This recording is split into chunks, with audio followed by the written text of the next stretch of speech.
أعوذ بالله من الشيطان الرجيم بسم الله الرحمن الرحيم الحمد لله رب العالمين الحمد لله الذي بنعمته تتم الصالحات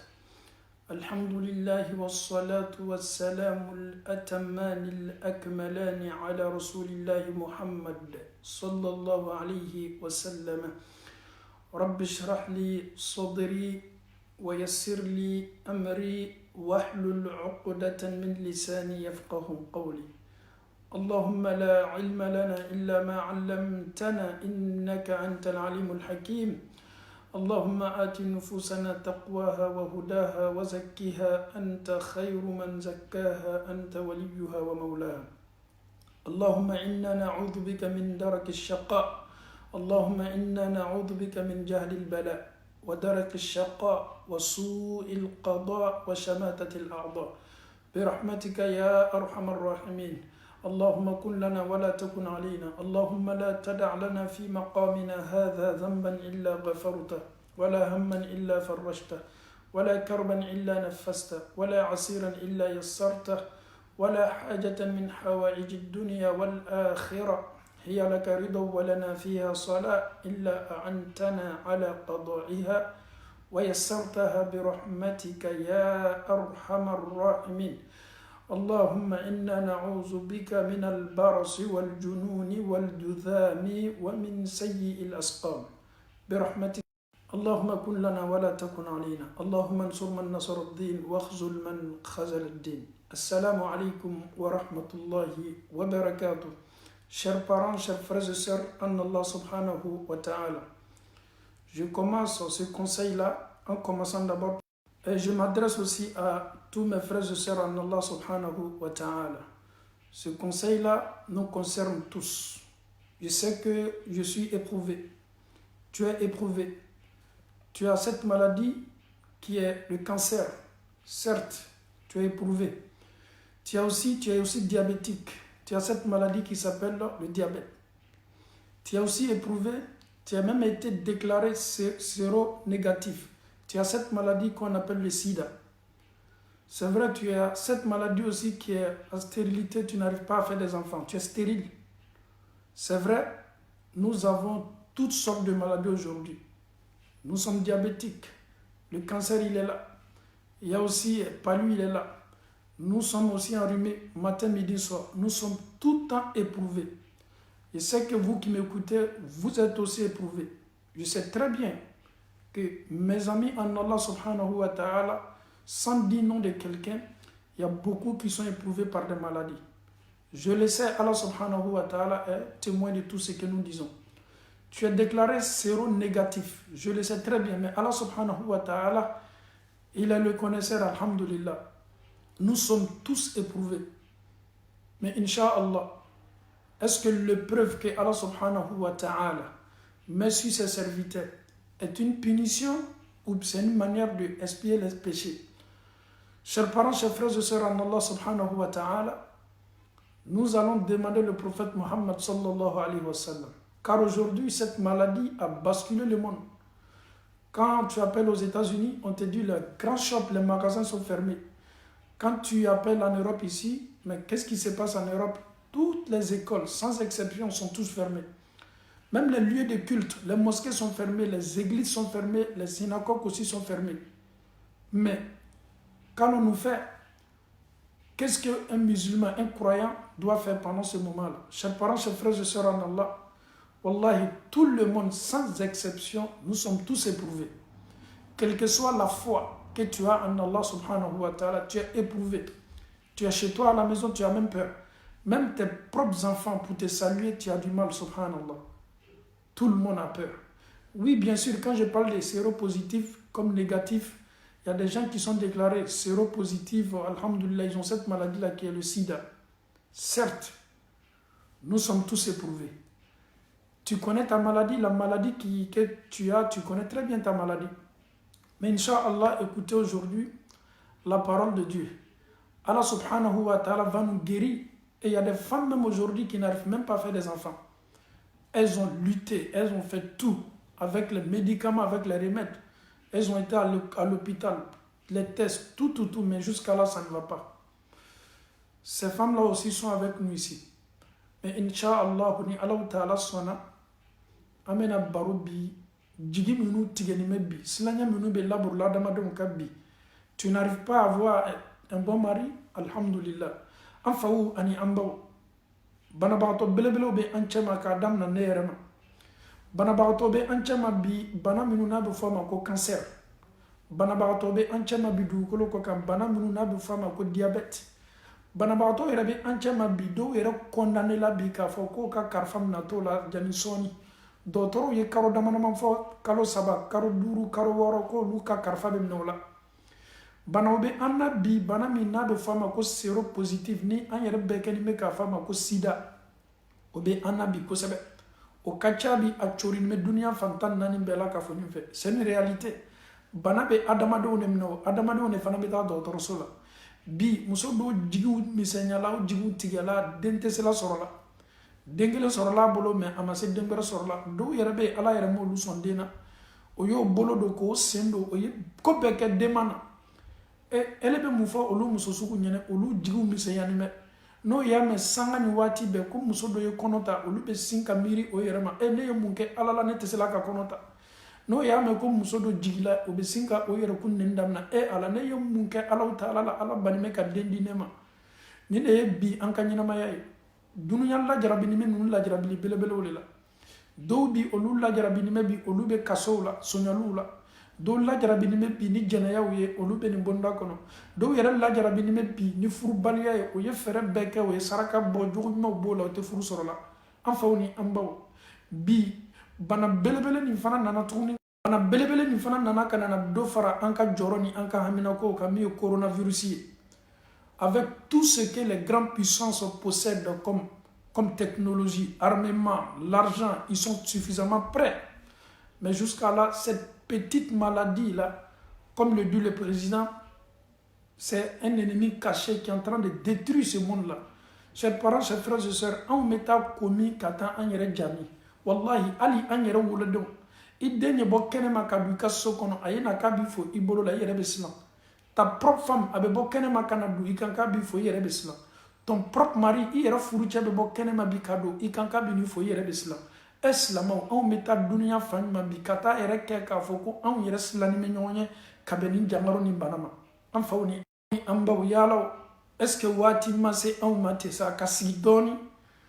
ka an dusu suma kumakanw Allahu Ta'ala kanime ka kumakan minnu fɔ ani alkurana kɔnɔ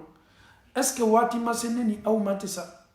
ka yɛrɛkun kɔnte ni yɛrɛkun jate damina wa est-ce que ni ɲɔgɔn kɛla lawali la wa kabini duniya dana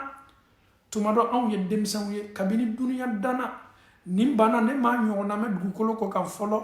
a siɲɛ fɔlɔ le ye ten k'a mɛn n bolo ko bana dɔ kɛla sababu ye ka duniya yuguyugu a yɛrɛ ma dan o ma dɛ duniya yɛrɛ Allahu Ta'ala bɛ bato fan minnu fɛ anw ka kaaba belebele Maka anw bɛ bɔ ka taa so min sɛgɛrɛ nin bana kosɔn umura bɛɛ la kafoni lalɔ la subhanallah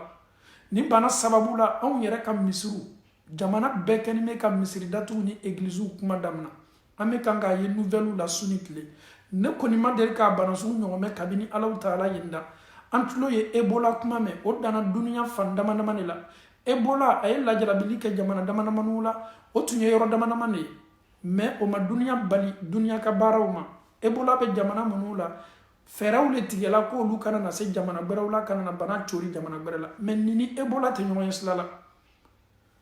jamana belebelew olu ko k'o ka frontières datugutɔ don avion na k'o tɛ don o fɛ ye et anw yɛrɛ minnu ye farafinna jamana ye ni anw yɛrɛ caman ye bolokolonw ye c'était anw ye ni puissance ko ko jamana olu ka jamana kɛtɔ datugu la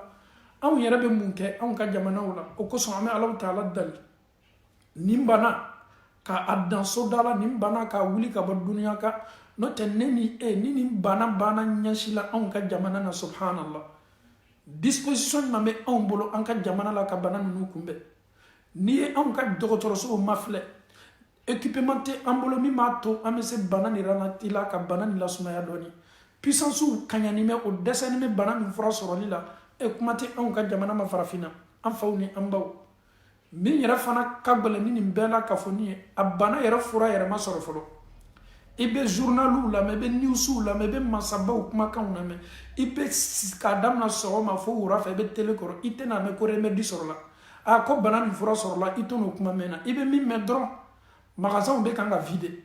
i bɛ min mɛn dɔrɔn Angleterre ko magasinw bɛ kan ka vide Belgique ko magasinw bɛ kan ka vide mun magasinw domuniw bɛ feere magasin minnu la ni maaw bɛ taa u ka sumanw san o magasinw de bɛ kan ka vide yalaw ni nin bana kuntagala janyana bi duniya kan ne ni Alahu Taala cɛ crise tɛ bonya dugukolo kɔ kan anw ka waati nin na crise min bɛ se bonyana n'a ye ni nin bana kuntagala janyana magasin minnu yɛrɛ bɛ dumuniw feere maa minnu bɛ taa magasin na ka taa feere kɛ n'olu yɛrɛ silanna ka bɔ k'a mɛn ko n bɛ taa sanni kɛ magasin na maa minnu bɛ feere la magasin na olu de bɛ bɛɛ silannen bɛ ɲɔgɔn ye bɛɛ silannen bɛ ɲɔgɔn ye e yɛrɛ ka maa min bɛ bɔ ka taa feere kɛ magasin na i bɛ silan na a kana bɔ ni bɛɛ tola a ka so kɔnɔ an bɛ balo di ni bɛɛ tola a ka so kɔnɔ a bɛ kɛ jigitigɛ belebele ye duniya kan ani duniya kɔnɔfɛn bɛɛ la ka fɔ nin kan silamɛw nin ye lajarabili belebeleba ye bi dusukun sikannen bɛ bi dusukun silannen bɛ bi tiɲɛ don anw ye silamɛw de ye limaniya bɛ anw na an fana dannen bɛ Alahu Taala la an dannen bɛ kumakan senimaw na an bɛ minnu ta k'an yɛrɛ gbɛrɛ Alahu Taala la k'an yɛrɛ sutura silamɛw réalité fana bɛ yen ele b'i yɛrɛ sutura alhamdulillah mais baden tɔw don i den tɔw don donc an bɛ Alahu Taala dali ladilikan min fɔtɔ an bolo bi nin ladilikan k'o kɛ remède ye k'o kɛ dusukun sawa ye an kelen kelenna bɛɛ la ka fɔ ni ma Alahu Taala bolo ala m'o kɛ la chers parents chers frères et sœurs en Allah les magasins sont vides c'est la queue maintenant un peu partout pour avoir de la nourriture il faut faire la queue subhanallah c'était du jamais vu ici en Europe plus précisément ici en Belgique les écoles sont fermées c'est pas les vacances mais les enfants sont à la maison. Il y a des parents même qui n'arrivent même pas à travailler. Si mon enfant n'arrive pas à aller à l'école, est-ce que je dois travailler? Une réalité qui s'impose. Et une fermeture aussi qui s'impose à toutes les écoles, sans exception. Ce qui même nous a beaucoup choqués, c'est les lieux de culte. Les mosquées sont fermées. Subhanallah. Somin kadi Allahu Taala ye katme sobbe kadu koloko de misiru fana datula. Mais ni misiru bana datula sojman e be bi ni sojman e be bi no tena datu ame Allahu Taala dali nimbana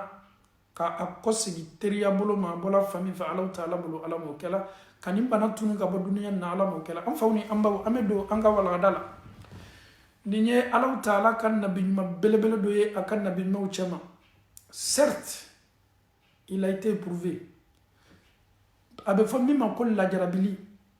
jarabilité balaya dugukolo ko kan ka ciden belebele min kan la jarabili boni Allahu Taala sona neni aw bena anyara yeni ciden ka kisa kono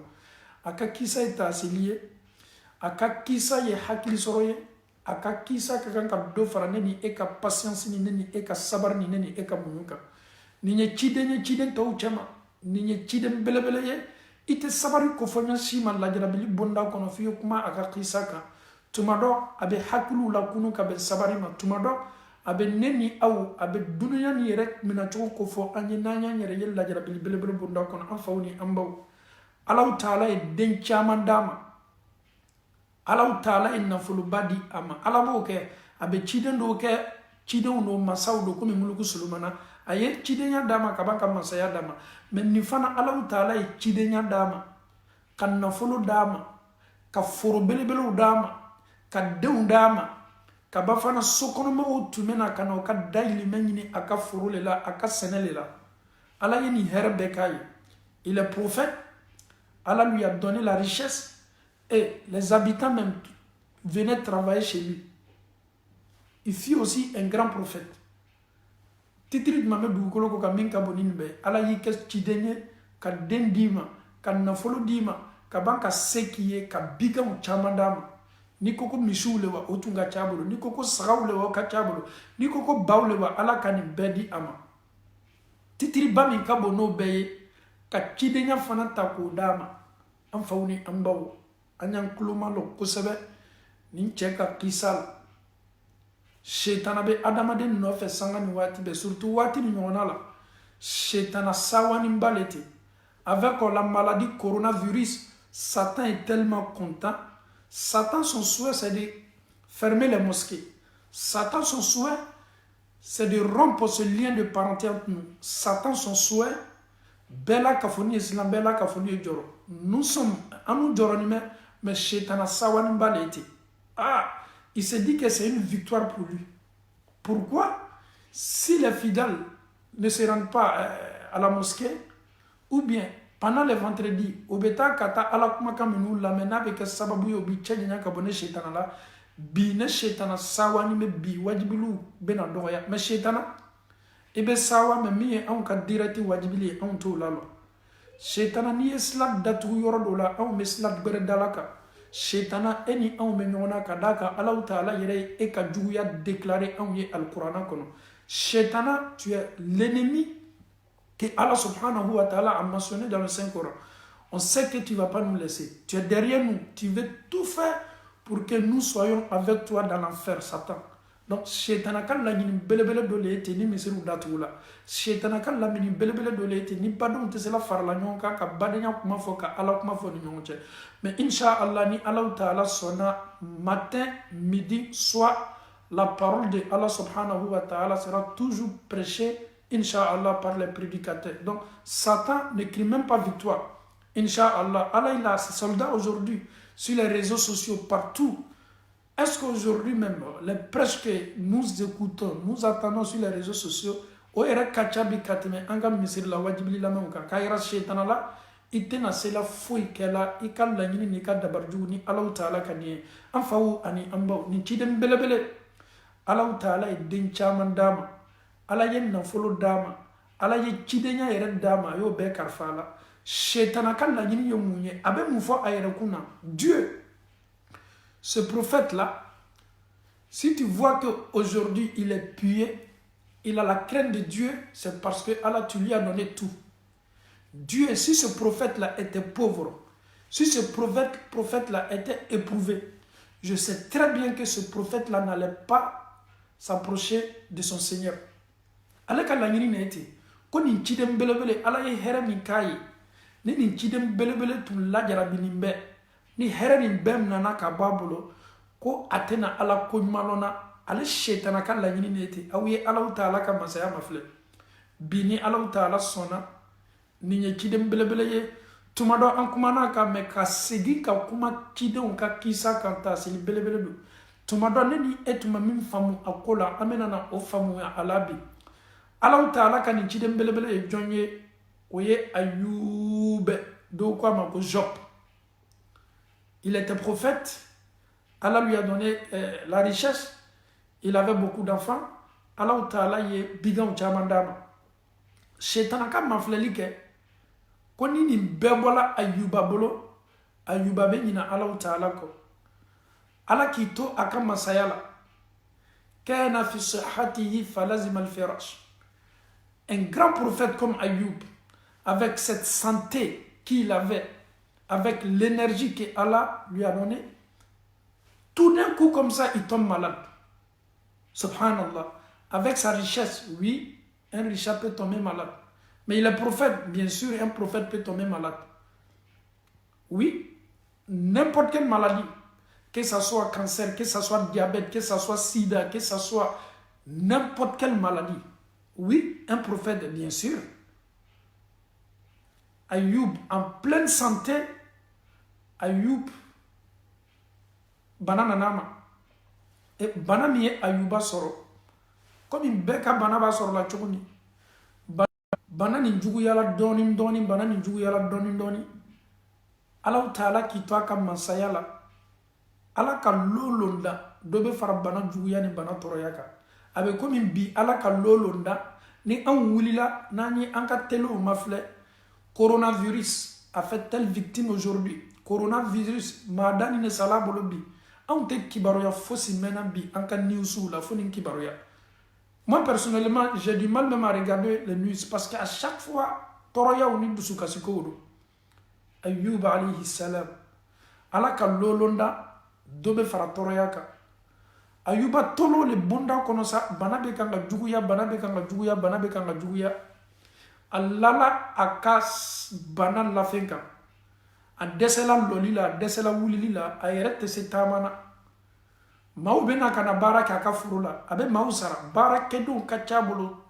ale le bɛ nin bɛɛ sara bɛɛ b'i ka dayirimɛ sɔrɔ ale Ayuba le ka foro la Ayuba lani tola nin sawura la a nana fɔ a ye k'a fɔ ko Ayuba i dencɛ kelen ye latigɛ kɛ bana tɔɔrɔya b'a kan densaya fana o b'a kan waatinin kɔfɛ a nana ko k'i den wɛrɛ sala dɔ farala tɔɔrɔya kan bana tɔɔrɔya bɛ n kan n den dɔ sala a tilala tuguni kana fɔ ko n den wɛrɛ sala a ye nin tɔɔrɔya mun a y'a kun a yɛrɛ la Ayuba tola nin fana lihalala la nouvelle wɛrɛ nana se a ma ko a den wɛrɛ fana k'o fatula subhanallah c'est une épidémie. Qu'est-ce qui se passe? L'enfant est décédé la fois passée o tɔɔrɔya ni o jɔrɔ ni o hami ma banna fɔlɔ n den wɛrɛ ka saya lasela ma n den wɛrɛ la saya lasela ma Ayuba tola ni ne bonda kɔnɔ a lani tola ka bana lafɛn kan Ayuba den bɛɛ la ka fɔ ni ka kalifa nana la subhanallah. Et si tu parles de coronavirus à Ayub alayhi salam, il te dira que lui, l'épreuve qu'il a subie, ça n'a absolument rien à voir avec cette maladie. Il est malade. Abrala bana la finga. A 2 minutes, tu mets à bolomi a ni la sawa denye. Allah ta'ala yeni bela kafoni ka karfam nala. Ayub, ni toroya ni ndusu kasi baka. Sokono mogo tumena kana aka biga minu nonobo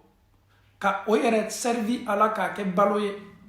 Ayuba tola nin lihalala fana na a tolo ye mun mɛn ko a ka biganw ko bana dɔ dola a ka biganw na ko biganw bɛ kan ka sa biganw bɛ kan ka sa ɲɔgɔn kɔ ko nin fana ye koba ye Ayuba tolo ye mun mɛn nin bɛɛ kɔfɛ bigan minnu tun b'a bolo misi wɛrɛ minnu tun b'a bolo saga wɛrɛ minnu tun b'a bolo ni misi wɛrɛ ni ɲɔgɔmɛ wɛrɛ ni saga wɛrɛ bana dola nunu kelen kelenna bɛɛ la k'a ka bigan bɛɛ la ka fɔ ni ban a denw bɛɛ fatula a ka biganw fana olu bɛɛ la ka fɔ ni banna subhanallah ya salam nin bɛ kɛ waati min Ayuba yɛrɛ fana dɛsɛni bɛ bana ye Ayuba la kaɲa a tɛ s'i sigila kuma tɛ ko k'i lɔ Ayuba lanimɛ nin layɔrɔ belebele la nin lajarabili belebele b'a kan a denw bɛɛ la ka fɔ ni fatula a fana ka bigan bɛɛ la ka fɔ ni sala Ayuba tolo yɛrɛ de la sa dayirimɛ bɛ sɔrɔla foro min na ni sokɔnɔmɔgɔ bɛna ka na baara kɛ o bɛɛ b'o ka nasɔngɔ sɔrɔ Ayuba min kun ni ciden belebele don tiɲɛni fana dola Ayuba ka foro ni a ka sɛnɛforo belebelew la ka sɛnɛforo nin bɛɛ la ka fɔ ni ban k'a bɛɛ tiɲɛ i b'i kali k'a fɔ ko kabini nin foro bɛ yen ko sɛnɛ ma k'a la fɔlɔ nin fana kibaruya nana ka na se Ayuba ma ko Ayuba foro kɔni tɛna den na kɔ foro bɛɛ la ka fɔ ni tiɲɛna ya salam den saya o tɔɔrɔya b'a kan biganw ka saya o tɔɔrɔya b'a kan a yɛrɛ fana tun bɛ kɛnɛya belebele min na ni Allah ta'ala ye lajarabili min la kan o kɛnɛya bɔla a bolo dayirimɛ tun bɛ ɲini foro min na o foro fana k'o bɛɛ tiɲɛna silamɛw lajarabili belebele daminɛna o kosɔn n b'a fɔ i ye n fa ni n baw ni dɔgɔtɔrɔ y'i fɛsɛfɛsɛ k'a ye k'a fɔ ko bana b'i la bana min ni a kɔlɔlɔ ka bon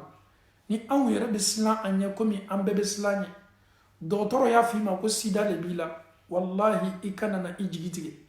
dɔgɔtɔrɔ y'a f'i ma ko cancer de b'i la i kana na ka na i jigi tigɛ dɔgɔtɔrɔ y'a f'i ma ko diabète de b'i la i kana na ka na i jigi tigɛ dɔgɔtɔrɔ yɛrɛ y'a fɔ ko insuffisance rénale de b'i la ko fo ka taa i joli kole sanga ni waati bɛɛ la ka fɔ ni dɔgɔtɔrɔw y'a fɔ ko sinusite le y'i la dɔgɔtɔrɔ y'a fɔ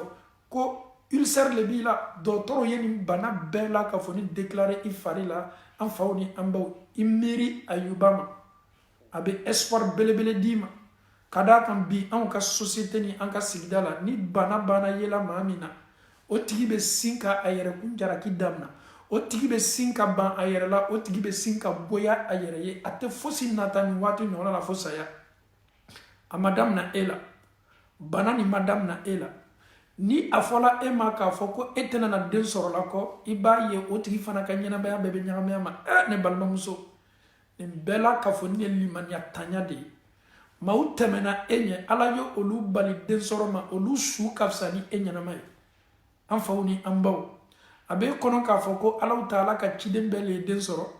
Alahu Taala diyanamɔgɔba ye a ka cidenw de ye. Cidenw bɛɛ ma den sɔrɔ dɛ, sika yɛrɛ t'o la. A ye denmuso di ciden dɔw ma, a ye cɛman di dɔw ma, a ye dɔw yɛrɛ ta labasa, a yɛrɛ fana ye ciden dɔw bali den sɔrɔ ma. Jɔn y'o kɛ? O ye Alahu Taala ye.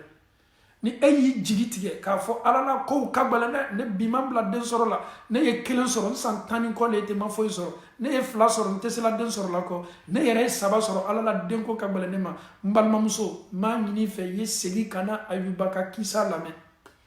Ale ta tɛ k'a fɔ k'a t'a sɔrɔ la dɛ, Ala ye denw d'a ma, den caman d'a ma, denw lamɔ n'a bolo ka ɲɛ, bɛɛ bɛ a denw tanu jogo ɲuman la. Alahu Taala ye ninnu kelen kelenna bɛɛ ka kalifa minɛ o la, ka fa banabagatɔ to a bɛ nin tɔɔrɔya belebele bonda kɔnɔ. Foro bɛɛ tiɲɛna. Ayuba tolo ye nin fana mɛn k'a lani to layɔrɔ jumɛn na a ka bana lafɛn kan. Ya salam. An faw ni an baw, limaniya o bɛ Ayuba la. Limaniya o b'a bolo. N'o tɛ ko min bɛ adamaden bɔ i hakili kan ka fa don i kɛnɛma la, o de ye ni lajarabili ye. Parce que kɛta fɔla di, ne ye mun kɛ Ala la, a ye densaya a y'o lankan, ɲa biganw a y'olu bɛɛ la kafoni sa, foro min fana ni maaw bɛ dayirimɛ ɲinin'a la, o fana k'o bɛɛ la kafoni tiɲɛ. Ne yɛrɛ fana tɛ se n sigi la, kuma tɛ ko ka n jɔ, bi n fana dɛsɛni bɛ bi n lani bɛ n ka bana lafɛn kan. Silamɛw, bana nana ka na juguya, fura sugu bɛɛ bɛ kɛ la, bana bɛ kan ka juguya. Nin ye Alahu Taala ka lajarabiliba ye. Corona, an y'a dɔn corona, ngo Alahu Taala ka cidenw tɛmɛna, olu lajarabila Alahu Taala bolo lajarabilila min ka bɔ ka tɛmɛ corona kan, hali n'a sɔrɔ corona le ka bɔ ne ni aw hakili la bi, ko a lajarabili ka bɔ ni dugukolo bi lajarabili bɛɛ ye. An faw ni an baw, Ayuba tola nin bonda kɔnɔ, nabi ɲuman belebele, Alahu Taala ka nin ciden belebele, bana juguyala, sokɔnɔmɔgɔ bɛɛ b'i ta fɔ la, a ye mun kɛ Ala la, a ye mun fɔ, nin ye mun nɔrɔ ye ka na Ayuba ma. Alahu Taala toli ka masaya la, maaw tun bɛna ka na baara kɛ nabi ɲuman belebele min ka foro la, o nabi ɲuman le bi balo dɛsɛni bɛ a ka so kɔnɔ, dumuni tɛ a ka so kɔnɔ. Subhanallah. Dumuni tɛ Ayuba ka so kɔnɔ, cɛ min tun bɛ so kɔnɔ la balo a ka foro la, bi dumuni tɛ o le ka so kɔnɔ. Nabi ɲuman musow ye muso belebelew ye, nabi ɲuman musow ye muso karama musow ye. Alahu Taala ye ninnu bɛn kɛ belebelew de ma, fo ni Alahu Taala ye minnu ma se bɛnna sababa ma, min ye Nuha ni Luti muso ye. Ayuba muso, a cɛ banabagatɔ don, a cɛ tɔɔrɔnin bɛ. Bi se tɛ ale n'a cɛ ye so kɔnɔ ka dumuni yɛrɛ kɛ. Ni dumuni tɛ bon na, a tɔtɔ min ma, o le ka taa balo ɲini. Muso ko di, Ala la, i lɔ, ne ye n cɛsiri, n fana ye taa sow kɔnɔ ka taa baaradenya kɛ, ka se dɔɔnin sɔrɔla ka na n cɛ labalo a la. A banabagatɔ le, fura sɔngɔ yɛrɛ tɛ n kun, kuma tɛ dumuni sɔngɔ ma. La femme de Ayub, un prophète, sa femme, a bɛna don bonda jumɛn kɔnɔ ni, a bɛ taa baarakɛdenya kɛ. Subhanallah. Mun na? Cɛ banabagatɔ don, se tɛ olu ye, fo ka dumuni de kɛ pour que an ye se énergie sɔrɔ la. Ayuba muso, a bɔla, a bɛ baaradenya kɛ sow kɔnɔ, a bɛ baarakɛdenya kɛ sow kɔnɔ. N'a ye min sɔrɔ, a bɛ na n'o ye k'o ladon a cɛ kan, halala sila kan. Londo, sokɔnɔmɔgɔw ye ɲɔgɔn ye kɛ. Ko bana min bɛ ni Ayuba la, olu ɲinana k'a fɔ ko Ala ka ciden min don, olu bɛɛ tun bɛ baara kɛ ale le ka so kɔnɔ, ale le ka foro la. Sokɔnɔmɔgɔw ko k'an bɛ min kɛ sa, anw silannen bɛ nin bana kɔlɔlɔ ni a tɔɔrɔya ɲɛ. Peut-être c'est une maladie contagieuse. Qu'est-ce que nous devons faire? Il faut chercher Ayuba de cette ville. Anw ni baara min kɛli ka kan sisan, fo ka Ayuba gɛn ka bɔ an ka so kɔnɔ.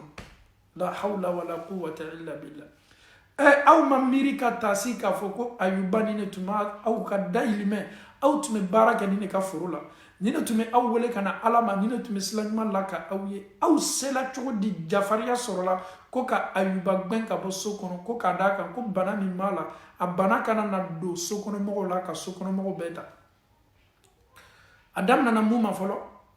a muso bɛ baara kɛ so kɔnɔ, sokonomo nunu ye iba muso ka bara ma shi kana muso la bara n'aw ye Ayuba muso ta bara denya la ka sokono a muso bɔtɔ ni bana mi ye a cɛ fɛ kana n'a ye aw ma ni bana nin do la aw ka sokono aw denw ni aw cɛw a bɛ aw bɛɛ ta tiɲɛ komi Ayuba lajarabi mɛnyami kalo ni nin bana fɔla ka ba bɛɛ bɛ sila Ayuba muso bɔla k'a bɛ taa baara kɛ yɔrɔ a bɛ baara mun na a balila ka don sow kɔnɔ a tun bɛ baara kɛ so minnu kɔnɔ ala nin ye muso jɔn ye Alahu Taala ka nabi ɲuman belebele muso de bɛ kan ka bali doli la so dɔw kɔnɔ ka d'a kan ko a cɛ man kɛnɛ a kana n'a ka cɛ ka bana ta k'a bila maabaru kan lajarabili fanga ka bɔ dɛ min b'i sigi waati bɛɛ ko ala ɲinani bɛ e kɔ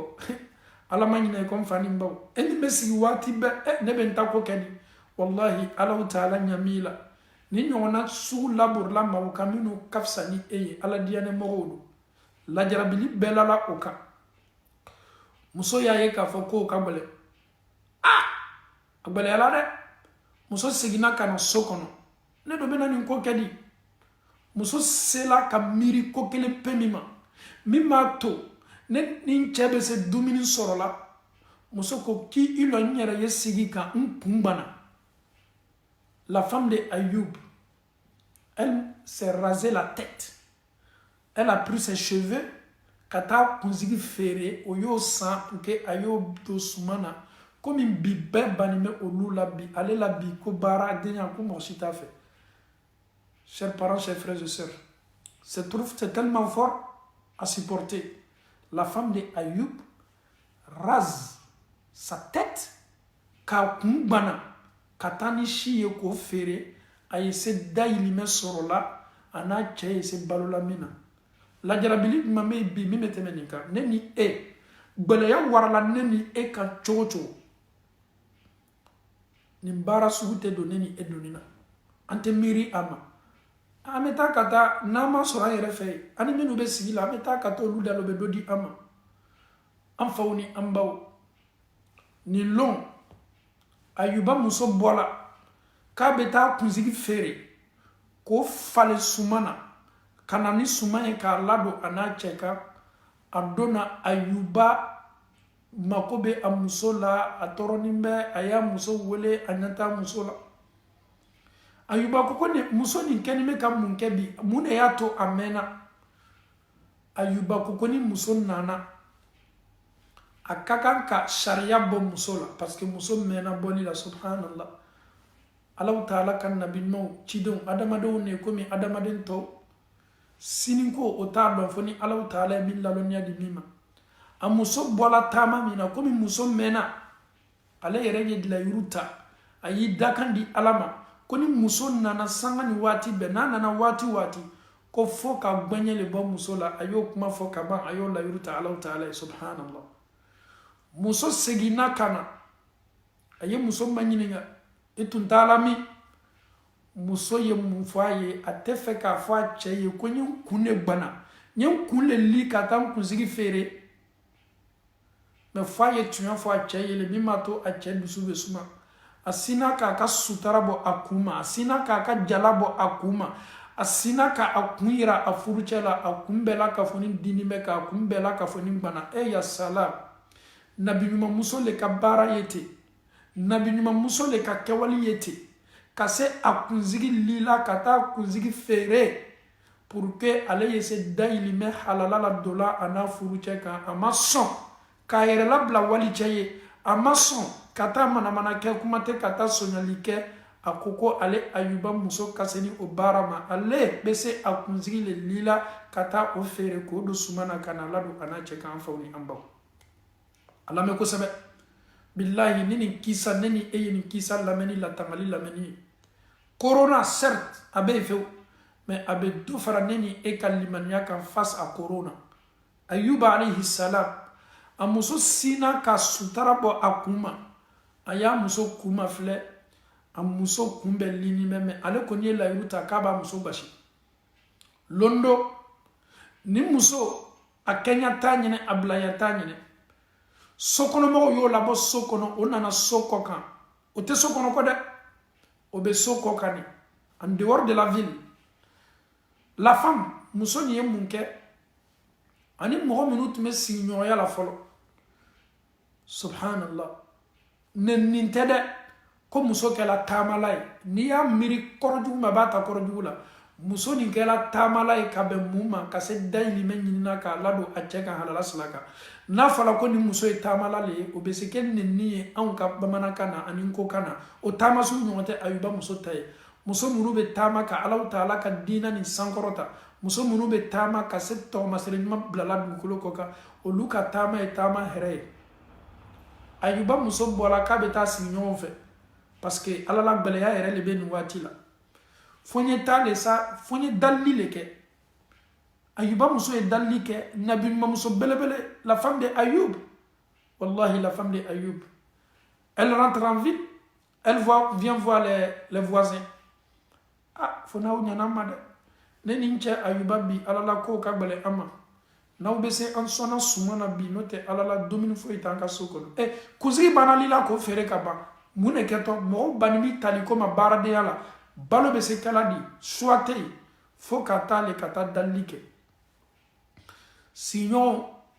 olu tun ye farini ta ka buru labɛn a la olu ye farini min ta ka buru labɛn o tun y'a labɛn k'a di o den de ma komi anw bɛ taa supermarché la an bɛ taa fariniw san ka na bila an ka fɛnw kɔnɔ micro-ondes n'a ɲɔgɔnnaw kɔnɔ ka se a jenina pour que a ye se kɛla gâteau ni buru ɲumanw ye olu tun ye nin buru ɲɔgɔnna labɛn o den ye mais den sunɔgɔla a ma se dumuni kɛ la Ayuba muso nana ka na dalili kɛ sigiɲɔgɔnw k'a ma ko ko nin de bɛ anw bolo yan dumuni min n'an tun y'a labɛn ka an den ɲɛsigi mais den sunɔgɔla a ma s'a don na olu sinna dɔrɔn ka dumuniw ta k'a di Ayuba muso ma ko ka taa n'a ye a n'a cɛ y'o don Ayuba muso sawala subhanallah a y'i bolo sigi nin dumuni kɔrɔ limaniyaba b'a la Ala ye nin de sababu ɲuman di olu ma bi muso nin bɛ na ni nin burumɔrɔsɔ ye so kɔnɔ a cɛ y'a ye kɔngɔ bɛ Ayuba la kɔngɔ bɛ Ayuba la kɔngɔ bɛ Ayuba la a banabagatɔ don a lanin bɛ bana lafɛn kan san 2 ko tɛ san 3 ko tɛ san 4 ko tɛ san 10 ani kɔ an bɛ don a ka bana san 17 de la 17 ans an bɛ don a ka bana 17 ans de la Ayuba ala tun tɛ se a kun kɔrɔta la a lanin bɛ a même le sol muso bɛ na ni dumuni ye Ayuba bɛ dumuni ma filɛ a tun tɛ sɔn ka dumuni foyi la a nɛn kan f'a ye dumuni bɔyɔrɔ ma ɲininka a lanin bɛ bana lafɛn kan a m'a jigi tigɛ a jigi ma misɛnya n'o tɛ mɔgɔ min bana nin bɛ dumuni bɔla yɔrɔ min n'o ɲinini ka kan wa ne ni e yɛrɛ b'a dɔn ni nin situation ɲɔgɔnna bɛ anw kan kɔngɔ bɛ an na balo tɛ an bolo bon na dumuni yɛrɛ tɛ yen a tɛ bon kɔnɔ a tɛ chambre la a yɛrɛ tɛ bulon a tɛ yɔrɔ si an faw ni an baw dumuni min dɔtɔ ne ni e kan ne ni e b'a dɔn limaniya kɛla ne ni e la ɲaɲa an yɛrɛ t'a bɔ yɔrɔ ɲininka sika yɛrɛ t'a la i tɛ an ka jamanaw ma filɛla farafinna ni gbɛlɛya warala an ka cɛkɔrɔbaw kan an faw kan denmuso bɛ taa kɛnɛma ka taa wari ɲini ka na di fa ma fa tɛ denmuso ma ɲininka bɔla ni wari ye min denmuso bɛ mini jupe don a kana ka bɔ ka taa ka nafolo ɲiniyɔrɔ a b'a ka lomini feere la a b'a ka barana feere la mais fa tɛ denmuso ma ɲininka e bɛ kan ka fɛn min feere nin ani e bɛ nana ni wari min ye nin différence min bɛ nin wari ni e ka marchandise a fanga ka bon jɔn de bɛ nin wari di la e ma cɛkɔrɔba min bɛ courage ta k'a denmuso ma ɲininka o la bi farafinna o ka dɔgɔ dɛ k'a sɔrɔ anw bɛ lajarabili de fana bonda kɔnɔ Ayuba ka muso ma ne muso i bɔla ni nin burumɔrɔsɔ ye min a muso ko a ma ne furu cɛsiri ma sigiɲɔgɔn n taara sigiɲɔgɔn le fɛ yen so kɔnɔ n ye n dama kasi o ye o tun ye buru nin labɛn k'o b'a di o den ne ma mais den sunɔgɔla a ma se buru don na o ye buru di ne ma ko ka na n'a ye k'an ye buru don alhamdulillah halala don buru min o haramu tɛ m'a sɔrɔ haramu sila kan Ayuba ko a muso ma mais buru nin labɛnna ka den ne ɲɛsigi ni den wulila ka sunɔgɔ la n'a ma buru ye den ka ko kɛtɔkɛla di Ayuba kɔngɔ bɛ an na dɛ Ayuba lanin bɛ bana lafɛn kan banabagatɔ ka kan ka dumuni dɔɔni de kɛ ka fanga di fari ma Ayuba bara fasa a fari bara bɔ a la a fari banku bɛɛ banna akwa musoma segi katani buruni la hawla wala quwwata illa billah ayuba ka segi ni buruye akwa musoma segi ni buruye amake komi buru lo taala de buru kadai kongo bala komi kongo ba musola chogomi me ko ka segi ni buruye ko ni demulila sunola ko ni dema ka buruye ko demena mundumu wallahi afoni ambaw tunyana bi an joro ni me an sika ni me ni an ka joro na an ka sika mafle limaniya le fanga ka dogo ka dam na ne yerema limaniya me anabi c'est pas sophistiqué c'est pas fort an ka limaniya baraka batala limaniya minete doron c'est tellement faible donc épreuve bena abe wara ama abe ambo an haklika abambla kebali kelila abambla haramun dumuna abambla ala soko bela parce que on me move ko non ko on n'a pas le choix on n'a pas le choix. Ayoub dit à sa femme retourne-toi avec ce morceau de pain yeta kata di burutiguma ni den wulila sunola akana na ka buru réclamer ka soro burute muso ye buruta kananayi muso be sela soda la wati mina cho signongo ka soda la muso tolo ye mumena den wulila sunola deme kanga kashi abe kanga ka buru réclamer subhanallah deme kanga kashi deme kanga ka buru réclamer muso tolo yo me muso ye mun fo aye tuyandi afuruche senman kuma kama koni den wulila sunola ka buru réclamer ni burute ka bena kedi awiye Allah taala ka masaya mafle ole bena muso ka da koko masignon ka da signon ye daele muso nana den soro kashila ayuba muso ye ni den soro kashila ya foye kon taala ni buruye kon che ayuba koma konye sigi kana ni buruye koni den wulila ka sunola ka kashida na ka soro burute ko bena balaya nana kana burudi awma muso fana nana den soro kashile la signon ye ni muso mafle ka ayuba ka limanyam mafle ni warala olu yara haklima oyo burumna ka di odema ya salam aye ma gbere joro kasoro ale yere lani me toroya la finka aye deni ka hake joro denka na wuli ka kashi kasoro ale ayubana muso olu ye denka pardon alala otena diala ale ayubaye ni dumini masoro ka ke bona nunu bena balo muna an fawni an baw ji neman balo ka bo Allah taala ka neman wala ji balo belebele ka bo Allah taala ka balo la fem bela ka foni ka nyanama ya folo dam na jile la e me mo fana tese sigila ji ma de ko ka jimi sogoma ka jimi tlefe ka jimi sufe e ni dumini te bona etena dumini berekela de nunu ma balo soro o ka sokon ayuba yere kelento yo e ngo dan fo ka sonere ma ala ka rasul sallam karo yirika karo kelite karo flate ala kara tume karo yirika ke aka sokono daga tunde sigi takan ala kara ka sokono shishi tunde mena ala kara ka sokono subhanallah neni e ka mikron ame sumando lado ka do labo ka sumando lado ka do labo ka dam na nema fo aw ni ye anka nyama udala ka mafle ibe sumaw ne ibe domuru le ye ame minu lafili an yere be minu lafili o kacha katima an yere be mindu kera tume kalo ni kalo ke sallallahu alaihi wasallam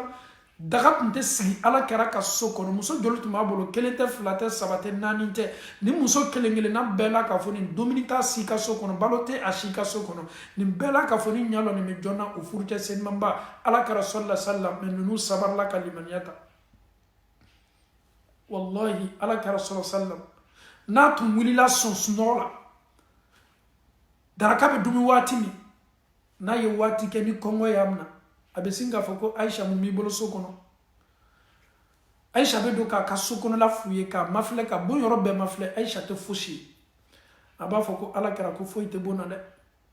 o musalama mumi ka sokono musoni kelengele na bebe do ko ka bom mafle ni shite sumanye bongo no shite baloye bongo no ni bebe na fo ala kara ko dominité sokono ala kara be si abo yoro la abe sin k'a fɔ a yɛrɛ ma ko inni sa'im ko n bɛ sun na dumuni tɛ yen janni ɲɛna tile kɔnkɔ la n t'o kɛ nafila sun ye ka baraji sɔrɔ jɔn tun m'o kɛ alakira sallallahu alayhi wa sallam waati jan daga tun tɛ sigi a ka so kɔnɔ ma ɲininkali kɛla muso ma ɲininkala kɛraw tun bɛ dumuni duman duman de kɛ anw b'a fɔ dumuni minnu ma ko cɛp zagamɛ ani filaburuna ni usebulunaw ni tenaw ni sɔsarasi tɔgɛrɛn dumuni sugu bɛɛ bɛ anw fɛ yen saladiw ni firitiw ni pomme de terrew ni sogo kɛni bɛ ka fa la ala kɛra muso ma ɲininkala ko aw fana ka dumuni duman tun ye mun ye n'i ye ne ni e bila ye anw ka waati ni bila ka mɔgɔ tan la lɔ ko an bɛɛ y'an ka dumuni duman ko fɔ i bɛ dumuni duman min mɛn kabini i danna i ma deli ka min mɛn ne bɛna min fɔ tɔ kelen tɛ n'o fɔ la i bɛ taa sɔrɔ tɔ kelen b'a fɔ ko tena le ka d'a ye a bɛ fɔ min ma ko tena dɔw b'a fɔ ko tigadigɛnna dɔw b'a fɔ ko wusebulu dɔw b'a fɔ ko bɔrɔbulu dɔw b'a fɔ ko tɔnbɔ dɔw b'a fɔ ko naji bɛɛ bɛ sin k'i ka na ko fɔ dumuni min ka di ye mɛ ala kɛra muso bɛ nana ka na dumuni duman ko fɔ sisan dumuni min tun b'olu ka bɔ na a ko di ko al aswadayni ko nin ye dumuni belebele fila de ye min tun ye anw ka dumuni duman ye o ye mun ye o de ye tamaro ni nɔnɔ ye ya salam tamaro ni nɔnɔ la hawla wala quwwata illa billah ele ni alaw taala cɛ selilon dɔnki seli walama selideni walama ne ni e ka denguli la walama furuseli la ne ni e b'a dɔn k'a fɔ ko ni an ye tamaro bila maaw ye k'o ɲasigi o b'a fɔ ko e yɛrɛ se t'i ye tunya na se t'i ye tamaro ni nɔnɔ le tun ye ala kɛra ka domini principal ye mun na se tun tɛ ala kɛra ye sallallahu alayhi wa sallam. Si le prophète n'a pas connu le tchèp, si le prophète sallallahu alayhi wa sallam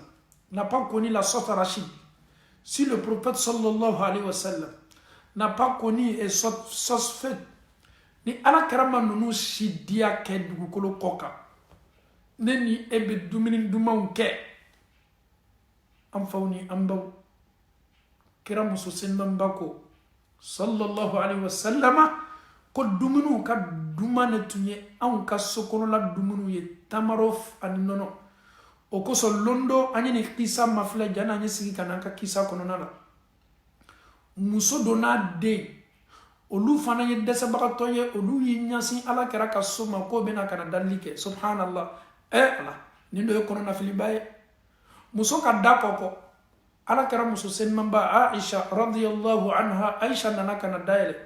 muso ko fi sabilillah se tɛ nin denw ye dumuni tɛ an bolo aisha ye muso mafilɛ ni muso k'a lɔn k'a fɔ ko anw fana bɛ tele yirika le kɛla anw tɛ dumuni sɔrɔla an ka so kɔnɔ yan aisha ko ko i lɔn ma mafilɛ min bɛ bon na aisha do la ka ala kɛra ka so kɔnɔla mafilɛ jibirila tun bɛ jigin sallallahu alaihi wasallam jibirila tun bɛ jigin ala kɛra kan ne ma ni kisi b'a ye jibril alayhi salam ka na ala kumakan fɔ a ye so min kɔnɔ so min ka fisa ni duniya so bɛɛ ye télévision ba t'a kɔnɔ bon fauteuil tɛ yen ne ka fauteuil nin wallahi ala kɛra min sigi nin fauteuil ɲɔgɔnna la ni yɛrɛ tɛ fauteuil ye nafolotigi minnu bɛ anw cɛ ma bɛɛ b'a dɔn k'a fɔ ko nin ne ka fauteuil nin ye bolokolo faganaw ka fauteuil de ye mais ala kɛra ma sigi nin ɲɔgɔnna kɔnɔ fauteuil la n'a ye chiffon ye aw ɲɛma la kɛ ele sigini bɛ min kɔnɔ ka ne lamɛn n ka m'o fauteuil ɲɔgɔnna le ma i sigini b'i ka chaise min ka nin jɔ ala kɛra ma nin si tigiya kɛ ala kɛra ka so kɔnɔ aisha dalikɛlaw le nana ka na dali kɛ aisha bɛ don so kɔnɔ ko n'a ye min ye n'a ye nafolo min ye n'a ye suma ni dumuni min ye a b'o ta kɔnɔ di dalikɛla ma aisha ye bon mafilɛ a ye bon mafilɛ aisha ka tamaro le sɔrɔ bon kɔnɔ a sina ka tamaro kuru 3 ye bon na tuma dɔ tamaro kuru nin yɛrɛ tun ye réserve de ye k'o ka balo dɔ kɛ n'a ye a bɛ se galo kala tilela ye kama a bɛ se galo ka wurala ye o ka sula ye aisha sina ka tamaro nin ta ka n'a di muso ma muso ka tamaro kuru kelen di a den dɔ ma a n'a denmuso 2 min bɛ ɲɔgɔn fɛ ka ban fana ka tɔ kelen di a denmuso tɔ kelen ma muso yɛrɛ ka tamaro kelen bɛ muso bolo a den 2 bɛɛ ye kelen kelen sɔrɔ ale ta kelen de b'a bolo kongo be denw na kongo be bala denmisɛnw do o ka tamaro di min kɛla o ma o sina ka bila o da o y'o ka tamaro bɛɛ dom bamuso m'a ta dom fɔlɔ dɛ den fila nin k'i ɲɛ kɔrɔta k'o bamuso lajɛ o natani bɛ bamuso fana ka tamaro kɔ subhanallah nin ye sanda belebele ye ko kɔnɔnafili man bɔ a la yɔrɔ de ka ca aw y'aw ka tamaro dom a bamuso fana bɛna min dom sa k'a ni la sawa aw fana ye aw ɲɛ lala o la muso y'i ɲɛ jigi k'a denw mafilɛ denw kɛlen bɛ k'a ka tamaro mafilɛ a bɛ komi denw bɛ kan ka fɔ ba ye an ba i ka tamaro nin fana i t'o di anw ma kɔngɔ bɛ anw na dɛ i ye min di anw ma an banna don min na ka ban muso ka a ka tamaro ta k'a lakilan fila k'a yɛrɛ bali a ka tamaro dumu ma ka tamaro nin di a denmuso fila ma a den fitinin fila nin ma olu ka tamaro dom Aisha lɔni bɛ ka muso mafilɛ nin ko kɛla Aisha ma ko makabaninba ye nin kɛla Aisha ma ko ye ale Aisha yɛrɛ ɲinana a yɛrɛ kɔ subhanallah ala kɛra muso selimanba nin ye koba ye muso y'a yɛrɛ jan dumuni na kɔngɔ b'a la cogo min kɔngɔ bɛ denw n'o cogo la denw y'o ta dɔn ka tila fana ka a ta k'a lakilan fila k'a di a denw ma muso a n'a denw tagala nin ko warala Aisha ma nin ye ko makabaninba ye komi nin ko bɛ wara ne ni e ma cogo min ala kɛra na min kɛla sallallahu alaihi wa sallam Aisha radiyallahu anha a ko ne furu cɛ ko kabako ko dɔ kɛla ne ɲɛkɔrɔ bi muso dɔ le nana ka na dalili kɛ a n'a denmuso fila ne ma se foyi sɔrɔla bon na k'a di muso ni n'a denw ma fo tamaro muso nin ye tamaro di a denw ma denw y'o ka tamaro dun ka tila fana k'i ɲɛkɔrɔta k'o ba lajɛ muso y'a yɛrɛ bali a ka tamaro dun ma ala kɛra k'a tamaro lakilan fila k'a di a denw ma ala kɛra nin dɔ ye kinikini ye nin dɔ ye hinɛ ye ala kɛra ko Aisha ma ko Aisha ko muso nin ye nin de kɛ ko a ye nin de kɛ ko Allahu Taala yafala nin muso ma ka bɛn a ye hinɛ min bɔ a yɛrɛ yɔrɔ k'a labori a denw ka ya salam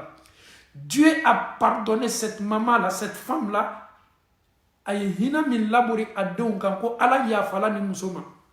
Cette femme-là, elle est au paradis.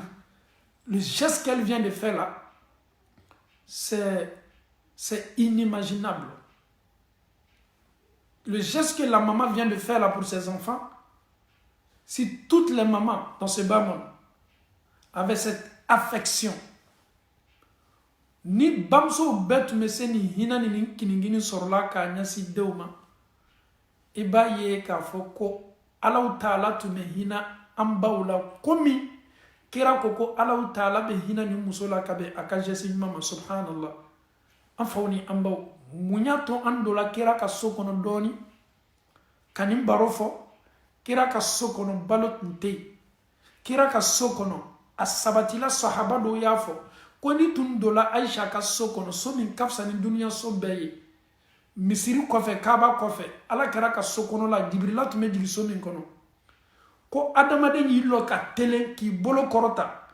ni k'i b'i bolo kɔrɔta i bolo bɛ sin ka se bon sanfɛla ma bon sanfɛla plafond ne tun bɛ yen wa tɔliw le tun bɛ yen wa béton ne tun bɛ yen wa la ala kɛra ka so sanfɛla béton ne tun bɛ yen wa tɔli le tun bɛ yen wa la ni i bolo kɔrɔta te ka ala kɛra ka bon sanfɛla i bolo bɛ sin ka se sanfɛla ma i bolo bɛ mun ye tamaro yiriw le a bɛ komi ka taa tamaro filaburu tigɛ ka na ka taa tamaro yiriw tigɛ ka na o le tun fɛnsɛnni bɛ ala kɛra ka so sanfɛla kan subhanallah ya salam danfɛnw ka sɔn hɛrɛ ma cɛ min ka fisa ni duniya n'a kɔnɔfɛn bɛɛ ye ala n ko londo a ka sahaba dɔ nana ka na ye Umaru a nana sɔrɔ ala kɛra bansa ni sunɔgɔ la a bɛ se kɛla tilefɛ sunɔgɔ ye komi a bɛ se kɛla k'i yɛrɛ lafiya sunɔgɔ ye Umaru nana ala kɛra sɔrɔ ala kɛra wuri sankurani ne tun bɛ a ye ala kɛra lajɛ k'a mafilɛ ala kɛra lani tun bɛ fɛn min kan ne ni e subhanallah wallahi ala ye kayira min kɛ ne ni aw ye n'an tun k'a lɔn mo ne ni e le b'an ka lafɛn changer hali ni défaut ma lafɛn sɔrɔ an b'an ka meuble changer hali ni défaut m'o sɔrɔ o tɛ juguman ye o mais kira sɔrɔ sallam Umaru nana ka n'a ye a wulitɔ le tun bɛ ka bɔ sunɔgɔ la kira lani tun bɛ fɛn min kan o fɛn ye nɔ bila ala kɛra fari la a bɛ komi n'i y'i la yiri kan ni k'i la yiri kan n'i wulila sunɔgɔ la i bɛ yiri nɔ ye fani na cogo min i fari la cogo min a bɛ komi n'i lala dɛbɛ kan n'i lala dɛbɛ kan ni fani yɛrɛ b'i la walama ni fani t'i la n'i wulila ka bɔ i ka sunɔgɔ la i bɛ dɛbɛ nɔ ye i fari ma cogo min na yiri no tumeye ala kera farima o cogo de la sallallahu alayhi wa sallama danfon ka son herema ala ma chami nyonda tena nyonda na arjina cha folo mi matoni arjina be dale cha folo mi la sunna dolike ma folo mi kuma takiyama no ko ala mi dali kiti la buri damne ka jonka chidon ka son herema danfon ka son herema o de lanime aka bona allanime yiri min kan yiri nobe ye afarila umar ko ya rasulallah sallallahu alayhi wa sallam ala kera ya law eski tato mansaw nyamogo obela bonyuma minula obela lafema minuka eye on kan nyamogo baye eye danfon ka fisamante ala kera tu ne mérites pas ça ala kara ato anfana mena lafe nyuma do nyini ka dima amena siyoro nyuma do nyini ka dima ala kara ko Umar al Faruq radiyallahu anhu ya Umar ko nimbeye dunya dahamude nimbeye dunya masurude nimbela kafuni me bandondo ni nyewati ni ko de doro am fawni ambaw ja dunya ni wati ni ko do. Corona est là, Corona n'est pas là. Ce bas monde-là, un jour, nous allons tous quitter ce bas monde-là. Quelles que soient les maladies qui vont venir, ce bas monde-là, antenne à tola ni là pour l'éternité. Donc, Corona, on te dit, ta présence comme ton absence, ce bas monde-là va finir un jour. Les maladies qui sont les cancers, les diabètes, quelle que soit votre présence, dans ce bas monde-là, cancer, un jour ce bas monde-là va finir. La maladie qui est le sida, quelle que soit ta présence aujourd'hui dans ce bas monde-là, le sida, ce bas monde-là va finir. Quel que soit insuffisant de rénal que tu as aujourd'hui, ce bas monde-là, un jour-là, ça va finir. Aujourd'hui, quel que soit ce que tu as comme maladie, comme épreuve, tout ça là va finir un jour. Le prophète sallallahu alayhi wa sallam, il dit à Omar, ya Omar, ni dunya ni yeso mi meba. Allah Ta'ala ko al-Quran sen mamba kono. A'udhu billahi minash shaytanir rajim. Inna ja'alna ma 'ala al-ardi zinatan laha linabluwahum ayyuhum ahsanu 'amala wa inna laja'iluna ما عليها صعيدا جرزا الله تعالى كوكو إنا جعلنا ما على الأرض زينة لها الله تعالى كو كابي أو كونو كافو كو الدنيا مصري بامنو بي أو نيوكروني Tour Eiffel, Hollywood, Mannequin Peace, tout ce qui a fait venir la dunia bon belebelo avec les voitures hors classe. Allah Ta'ala ko ni beye épreuve de ne ala yeni di aw male ni labor du ko ko kane ka aw mafle banabo bonda kono ni beye Allah Ta'ala kan la jarabille ka aw mafle Allah Ta'ala ko wa inna laja'iluna ma 'alayha sa'idan juruza. J'ai construit des immeubles, j'ai des villas, j'ai telle somme dans mon compte. Allah Ta'ala ko London nato dugukolo mini ankani me katamaka anyame gutro mamunu lakani anyame jardin mamunu lakani ala ko London ko ni bebe na bod dugukolo ko ka France kadi awye français ou Belgique kadi awye da Espagne Italie kadi awye de awye rako ko no Amerique nyonte mi rabe Australie ko no Australie kadi ko sebe mi rabe Canada no on be Canada la on te boa mi rabe farafina ko farafina ngon dusla jigi rote mi rabe Asie ko no ko ni Asie le kadina be Allah Ta'ala ko ni diami ni aw ken me ka fo aw da londo dugukolo be na la kolonya ka boni dia kelengele na bela ka fonina ni bebe tunu londo ka boy jako yerebe aw makono na min fanga ka boni corona e jako be na laburi dugukolo ko ka londo corona te surunya mina kuma te ko ka bere ala mo Allah Ta'ala ko neni ema corona sen mamba kono ya ayyuhan nasu taqu rabbakum inna zalzalata as-sa'a shay'un 'azim yawma tarawnaha tazhalu kullu murdi'atin 'amma arda'at wa tad'u kullu dhati hamlin hamlaha wa tara an-nasa sukara wama hum bisukara. Allah Ta'ala ko adamado aw yeslane Allah Ta'ala ne londo ne ala bena dugukolo la yere dugukolo fantan nani bebe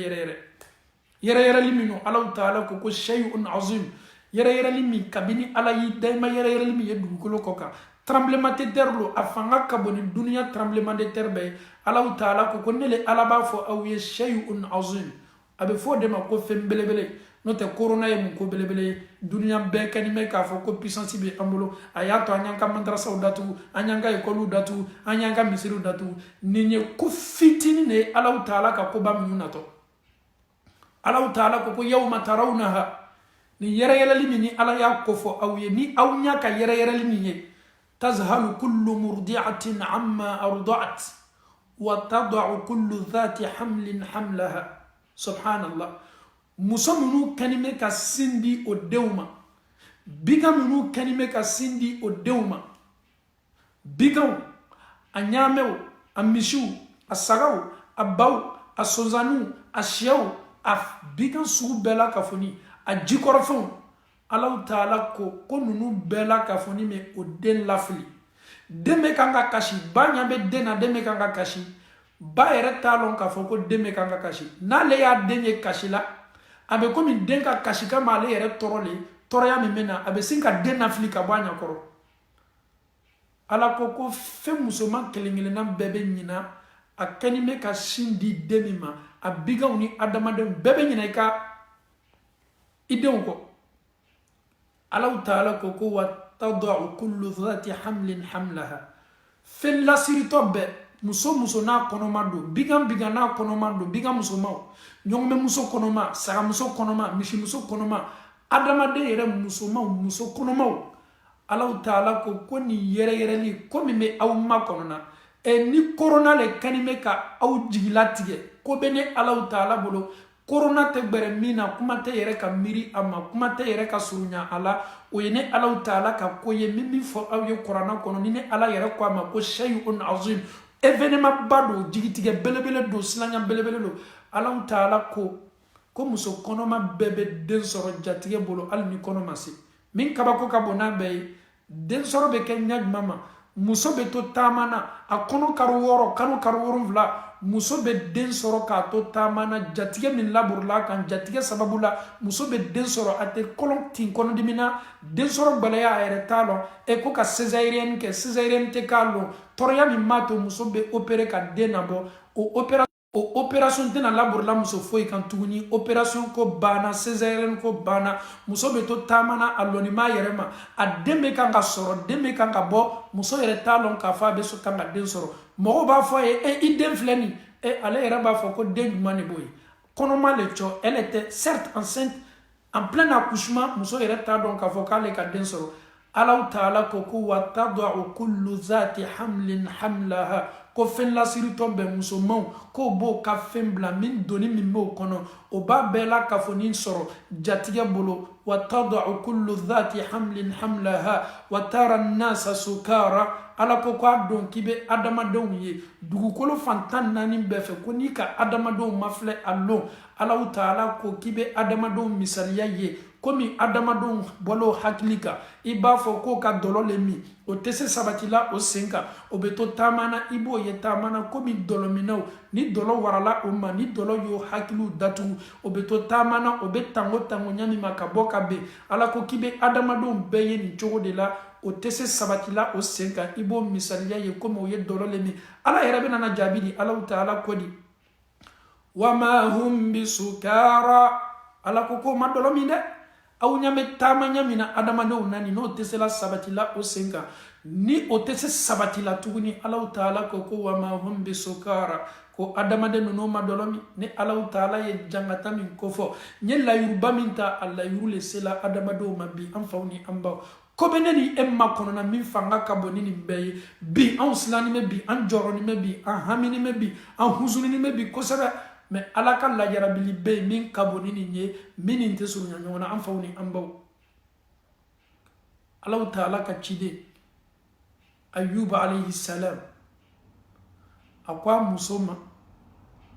ta kata dumini tiwuma ni den wulila sunola ayaka dumini muso taala kata dumini di Ayuba na muso be telemundumuna mume sokono bi corona min fola kanato kadam na farafina foya ambe ka bon fanime an taala domini san k'a bila fan bɛɛ fɛ subhanallah silamɛw bi an sela ka temps sɔrɔ ka taa dumuni san n'est-ce pas le fait que corona y'a kunbɔ mais wallahi billahi tallahi ni Allahu taala ka tɔgɔmasɛrɛ belebele minnu kofɔla ko duniya laban tɔgɔmasɛrɛ le n'ale kelen y'a kun nabɔ temps tɛ tuguni ka taa dumuni san an bɛ bara an yɛrɛ la le an bɛ bara an yɛrɛ la le k'a fɔ ko télé tɛ se labɔla tuguni télé bɔyɔrɔ télé bɛ bɔ damina télé bɔyɔrɔ et les magasiniers, ceux qui travaillent dans les magasins, ceux qui n'ont pas encore fait des achats, ni si tena se la temps sur la tuguni kometa kata saninke la yuru belebele damnana ma be burla ka inyasi sodenu la sodeni la ma be burla kana so bawla no adama do men chogola Allah taala kala jarabilu damnana du kolokoka a'udhu billahi minash shaitanir rajim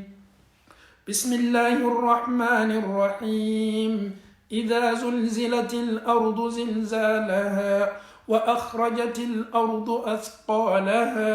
وقال الإنسان ما لها إبن أدم دين كمن لو ما لها ممدو كولو لبي أدم دين تنا بغلا نيو معلوم كفولا لدي مونبدو كولو لبي la terre à quoi aujourd'hui qu'est-ce qui se passe avec la terre pourquoi ce tremblement un peu partout est-ce que on a fait quoi dugukolo anye munkila dugukolo mumebi anka so be kanga chichi kurbo be kanga chichi etaji ba be kanga bembe fambe fe an yere malon ame koyoro min kan yere jaye dugukolo be yere la dugukolo teda oma wa akhrajatil ardu asqalaha fenfena ye fen blinye dugukolo koro asani a diama a lulu a boxidi a negelaka dugukolo be nani be fono kanimbla a koka karamasera aw munu be damandala na aw samu ban ye damandala ni aw bana Allah taala ta kelima aw be nafolo min nyinina damandala aw be sani ni diama minu ko ni an nafolo nyinin kala sababu ye ka kalima nyakla awla Allah taala ko allon wa akhrajatil ardu asqalaha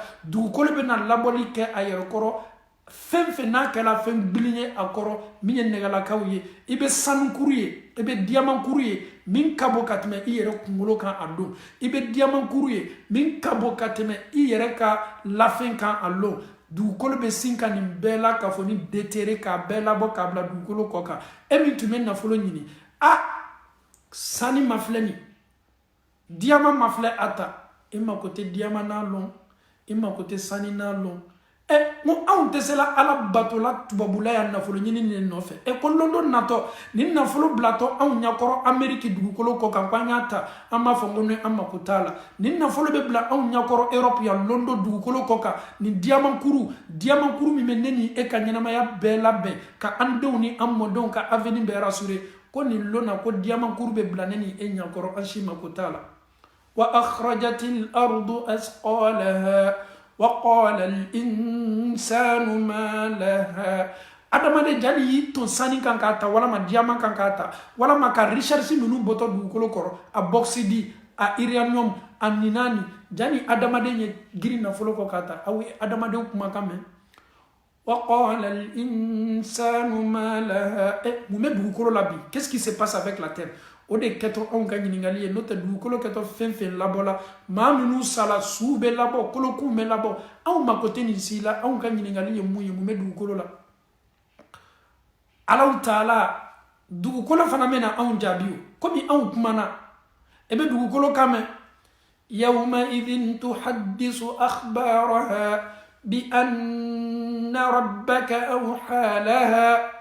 Allahu taala bena nyamaria ni autorisation di dugukolo fana ma komi adamadenw bɛ kan ka kɔnɔnafili ɲiningali kɛ ko mun b'i la mun bɛ yen ala b'a fɔ dugukolo ma o jaabi yawma idhin lone tuhadithu dugukolo kɛtɔ baroli kɛla dugukolo kɛtɔ fɔli kɛla anw ye akhbaraha a kibaruyaw la komi maa tɔ la bɛ yɛrɛyɛrɛ la terre va nous dire ça bi anna rabbaka awha laha kadaka Allahu taala de cibla kana lema ale te kuma kun fɛ dɛ dugukolo tɛna kuma na kun fɛ dɛ samakan bɔtɔ ala le yɔrɔ ala le bɛna yamaruya kan di dugukolo ma dugukolo ninnu bi ɲiningali minnu la nin ko mun de b'i la i bɛ kan ka yɛrɛyɛrɛ i bɛ kan ka sanu labɔ dugu kɔrɔ i bɛ kan ka suw labɔ a bɔgisiw n'a ɲɔgɔnnaw kuru bɛ kan ka ci bɔn belebelew bɛ kan ka ci komi o kɛni bɛ k'i ma ɲininka nin kɔnɔnafili belebele la dugukolo ne bɛ min fɔ e ye ne ala taala le ye e dugukolo fɛnsɛn o kɔrɔ ne ala taala de ye e sabati nunu kɔrɔ dugukolo a fɔ ye bi anna rabbaka awha laha a fɔ ye ko ni Allahu taala de yi yamariya k'i kuma n'o ye subhanallah yawma idhin tuhaddisu akhbaraha bi anna rabbaka awha laha yawma idhin yasduru an-nasu ashtata liyuraw a'malahum فمن يعمل مثقال ذرة خيرا يره ومن يعمل مثقال ذرة شرا يره أدونا من كبكو كبونا بي بارا نماني بارا جوغو أكانا ندوغيا ما أكانا نوارما بارا نماني بارا جوغو أي مين كي كانينا ميالا أفتيني فتيني فتيني Allah Ta'ala ya bela kafuni ke nyesigiye ki makono a juguma fana a doyala nyanya nin dona nin bela kafuni me yara ila anfawni ambaw Ayub alayhi salam Allah Ta'ala ka nabi mabelebele na muso benili halalala dumini te sokono dumini rete kangake ma te se jikela ibalo e wati be ni kongo yere bi la wati dola ka foko dumini te ebe kanga ji demi ayere bena se yoro dola ji yere be negi bila Ayuba na muso bena mundomu limania bobolo o kal limania maklaw la lungeleshi Ayuba lutula ni li halala lila atula ni sawra lila bana be kanga jugu ya santa aniko allani me tumu fana koko olu bena o harjiyeta Ayuba la amfawni ambaw tumu be bonne ni e ka fenfena nanye tumu ye anka suma na anka dumini na me dumini na fili an be tumu ye anka kabina wole la we haketo ame tumu ye anka nyenga wole la ame tumu ye fe wole la fe minu tolla nanye anka nyama nyama daile nanye anka suma mbula la ame tumu ye ala me tumu ni mena na bo adamaden kenema le la Allah Ta'ala kan nabi ma Ayuba lani me tumu be kanga do Ayuba farila tumu be kanga Ayuba faridum ya salam un bien-aimé de Dieu tumu le bekanga Ayuba faribanku dumu tumu bekanga otake ni musoko kabe tumu tankabo Ayuba farila abafoko kite tumu ni to ko tumalo Allah Ta'ala de tumu ni dayili meblane Ayuba la ya salam amfawni ambaw tumu bekango kabarake me tumu le ko kabe do Ayuba dala tumu le ko kabe na Ayuba nenga tumu kabe na la Ayuba ne anen senimanka Ayuba ye Allah Ta'ala mafle ayinya korota ala tumu ala ye tumu daili memi blane Ayuba lan sonola mais ala ne Ayuba bi kofoni nemi madien longelensi neni ye no ile Allah Ta'ala ko fa noblo nyen nen seninya ile Allah Ta'ala ko foli la sangani wati be ala tumu be sem fari yoro be domna me mindi ele ala ko fola ni nemi nte fe tumu ye sen nema Allah Ta'ala ya salam amfawni ambaw ni wati ni wonala Ayuba ka masurunya mogo do tunana aka famina mogo do tunana kana folike olu nana folike kaye ka fo nim bana ye bana jugubaye nunu fla joni ne tola barola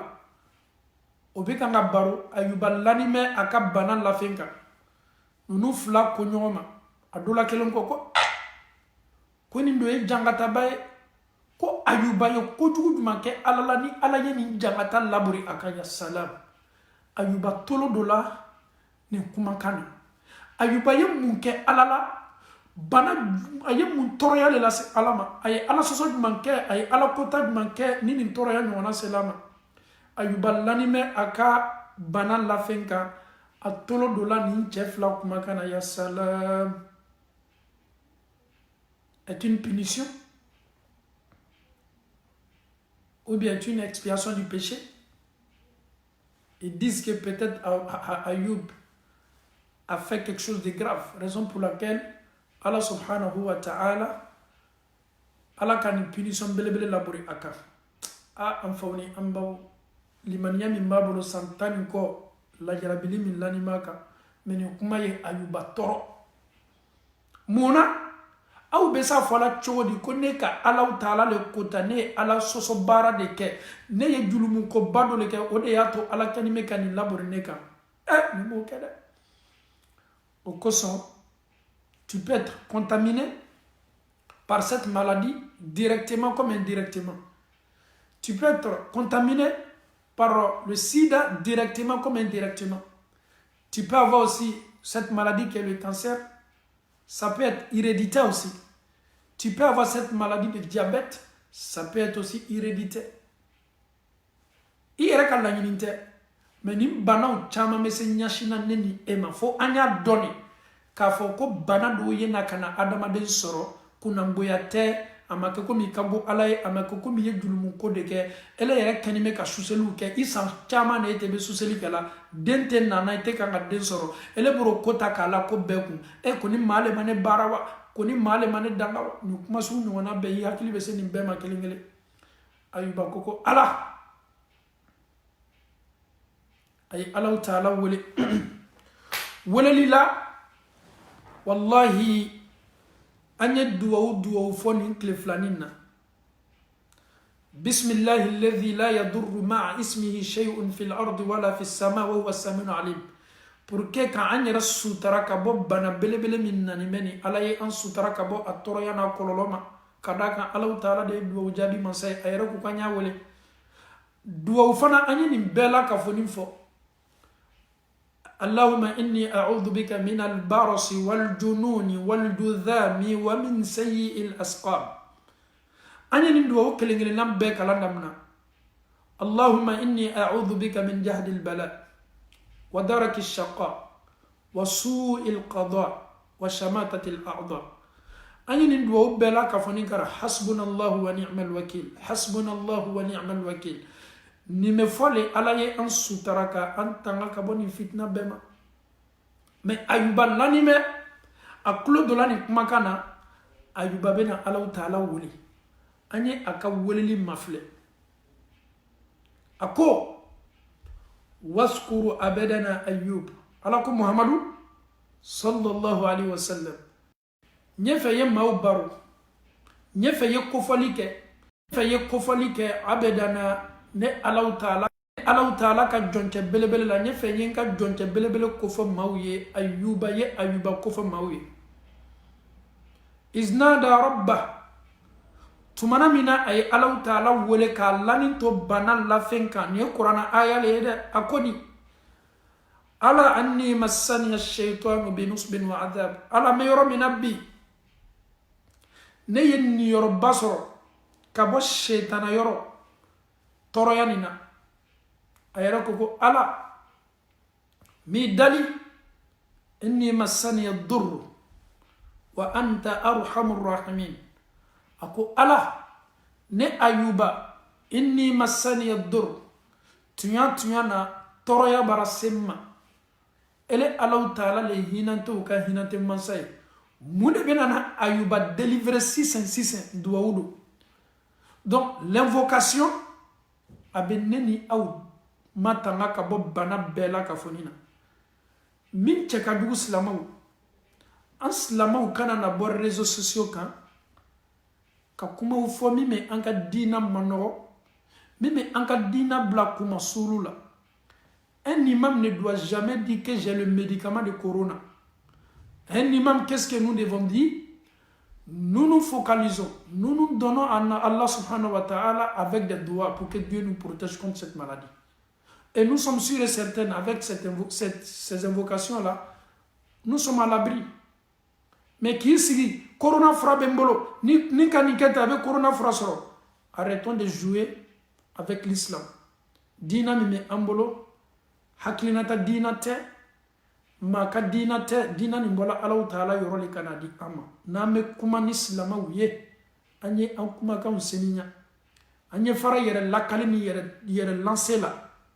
Slama ubi, do kanime ka karmoyata bi ka ke marchandise de. Do kanime ka tabi ka ke sadiro na folo be soro olu boloni mana kamunu ye ka lonke adamadu hakilila. Ayubaye Allah ta'ala wole akoko ala tunya na masani ya dur toroya ene ayuba so mais l'animal ka fokile Allah ta'ala ele Allah ta'ala arhamur rahimin ele ala le hinato ka hinate masabay rabbi inni masani ya dur sida bi emina nin duwawu fo few sikatila rabbi inni massani yadur nti ala tunya na toro ya barasenema cancer kenime kemi la jarabi ayuba e duwawu min ko fo ala kan nabi nyumado munaite ayuba ka duwawu nyona ko fo diabete kenime ka emin sege rabbi inni massani yadur wa anta arhamur rahimin insuffisant rénal kenime kemi toro ni beta dialyse ke sangani watibe rabbi inni massani yadur wa anta arhamur rahimin aw me cidenw kumakanw de mafilɛ o ye kumakan senima minnu fɔ ko lani to lajarabili gbɛlɛn waati la anw bɛ sin k'o ɲɔgɔnna de kofɔ ka d'a kan cidenw kumakan diyala ala ye o fana ye kumakan minnu fɔ o bɛnna sababa ma o fɔta ni o kɛtaw la ayuba ye alaw taala wele ko ala a bɛ komi alaw taala bɛ ni aya fɔla muhamadu ye le di a ta communauté muhammad waskuru abedana ayub muhammad rappelle un peu. Parle un peu de mon serviteur qui s'appelait Ayoub à ta communauté. Idnada Rabba. Lorsqu'il a fait cet appel-là, il a appelé son Seigneur. Ah, il m'a dit, oh mon Dieu, Anni Massani Abdur. Dieu, je suis éprouvé, touché par un malheur. Subhanallah. Allah le benana Ayouba ka weleli kiko fo Muhammadu ye. Muhammadu Adamadou hakilla ji Allah. Oko son Coran ye fouraye médicament do. Nanya lameni la tangali lameni, il faut même pas te poser la question. Tu souffres d'une maladie. Comme le prophète Ayouba souffrait aussi. Mais Ayouba alayhi salam, qu'est-ce qu'il a dit? Rabbi anni massani yadur, Rabbi inni massani yadur, wa anta arhamur rahimin. Dieu, je suis éprouvé. Oh mon Dieu, tu es le miséricorde des miséricordieux. Allah aide ye hinante ou ka hinante masabay. Nini bana be nini ela bana qualité be bana sugu bela kafoni. Eh rekana manyini ngalika ko. Ah, Imam Djane, moi j'ai telle maladie, est-ce que je peux dire, il faut arrêter tout ça? On te dit que Ayoub a ka Allah Ta'ala wole, bana min tume Ayouba là, est-ce que nga bana sugu fo awiyewa? Bana min ko fo, sokono mo ya gben ka bo ko ka bla kenema. Ayouba la jarabila, bana min fana fo tumu dola ala. Neni eka wati na tuyana. Ko adamade ye bana, fo kata tumu bo afarla, ibeni yebi yebi ko be balaya. Donc kayira neni ela ka fo ko bana mini an keni me ka jate bana belebele ye bidu kolo ko ka a bana ye ma soro min kadi ala ye min kasuru ala yere min choisi ka cide do mi Ayuba ay Allah Ta'ala wuli واذكر عبدنا أيوب إذ نادى ربه أني مسني الشيطان بنصب وعذاب ألا نبرا ترى شيطانا كان بارني لا ينين تجولا ربي إني مسني الضر وأنت أرحم الراحمين أني الله تعالى كنعمة مفلة سنتان أنيكو سنتان ورم لا ولا ما سنتان سجي الله نيم بنالا أدوم بفاتولا أكبيكم بسالا أكفروتشينا أبنا كبسوكونو كنا يامن تمالا أيه بنالا فينتا أيه ندوه فمينك masa Allah Ta'ala global comme bi neni e fana kakanka anyere gbere Allah Ta'ala la ni duwa uye chomi bi neni ebe du susuma soro mina na me banka sokono na manka sokono na manandombe am fana nyambolo ka duwa ula akoni Allah Ta'ala ni duwa ukame aye chiden chika na teria buluma aka chiden jon mime ala kuma kanta kanadi aka chido ma me Jibril onnana kana Ayuba lani soro ni wati la Ayuba muso yɛrɛ tun bɔla a b'a ka débrouiller la a bɛ se suman sɔrɔ la cogo min kana ala don a cɛ kan Allah Ta'ala ka ciden nana Ayuba sɔrɔ ni sawura ni li halala la a lani bɛ nin la cogo belebele la fari banku bɛɛ banna fari yɛrɛ t'a la kɔ a bara fasa e san 10 nin kɔ mɔgɔ min lani bɛ a tɛ se foyi kɛ la Allah Ta'ala ko Jibrila na fɔ a ye a ye ne Allah Ta'ala wele nyala jarabi asabarla wati kundagala jan wati jan lani meni la jarabili la amala maku amala jinaku amala foiku akodron ko ni fana shaytana kan la nyini ni shaytana kan ni yorode ala ne Allah Ta'ala ka jonche ni nyeni meleka na faye ko ne ala be na solution di amani corona fili la 666 comme mansa me corona solution lon nyatugu ni nyaele komi mansa min bɛ cancer ni diabète ni solution lɔ ɲatugu ni ɲayɛlɛ komi mansa min bɛ sida fura lɔ ɲatugu ni ɲayɛlɛ mɛlɛka nana ka na Ayuba lani sɔrɔ ni tɔɔrɔya belebele layɔrɔ la ko Alahu Taala ko n y'a f'i ye a y'i ka weleli mɛn i lani bɛ yɔrɔ min i jija ye sin ka i sen lamaga dɔɔni Ayuba ye a sen kɔrɔta ka ban k'a sen lajigi fanga t'a la kɔ faribanku lagafo la bana ye tɔɔrɔya belebele bila a faribanku kan Ayuba avait du mal même pour remuer son pied il avait du mal Ange lui demande Ayoub soulève légèrement seulement ton pied il avait du mal même à soulever son pied subhanallah combien d'années de maladie il est couché malgré Ayoub il est affaibli par la maladie Ange pouvait l'envoyer directement le remède, mais Allah subhanahu wa ta'ala veut que Ayoub alayhi salam quoi ye sababu la tama ka sababu la ma. Wala Allah ta'ala ka koy. Ikini ni sigite ka fako sani mena jisana ka boka di made. La. Ye Allah ta'ala wole me ye sababu fana nyumata. Ye Allah ta'ala wole me yi bere Allah ni sababu nyumai. Aujourd'hui ame duwa karan ka bo me ote ambalika max do anuna de. Ah, il y a un moyen qui fait manuna ko limaniata la ça n'a absolument rien à voir. Aye Allah Ta'ala ta abana fana ka masjidu anuna. Aye Allah Ta'ala ta aklala fana ka gando abolola. Aye Allah Ta'ala ta aklala fana ka ni protection ta. Wati bara yere tumado au ketoni ni ka mas le signi la. No limaniati la. Amfani ambo limaniami me ala karala ote au no. Londo banabagatɔ dɔ tun bɛ groupe dɔ la ala kɛra tun bɛ bɛɛ fo la mais banabagatɔ nin ma fɔ ala kɛra bolo mun na e ka limaniya bɛ bonya ni ala kɛra ta ye wa sɔlɔ sanda Alahu Taala ye fɛ Ayuba ye sababu lamaga ala b'a dɔn ko Ayuba bara sɛgɛ a bara lagafo bana bonda kɔnɔ ko a y'a sen na wuli Ayuba k'a yɛrɛ débrouiller a k'i yɛrɛ forcer ka s'a sen kɔrɔta la dɔɔni ka tila fana k'a sen na jigin a y'o kɛ min kɛ dɔrɔn a sen sela fan min fɛ ala sina ka ji dɔ bɔ yen sababu mansa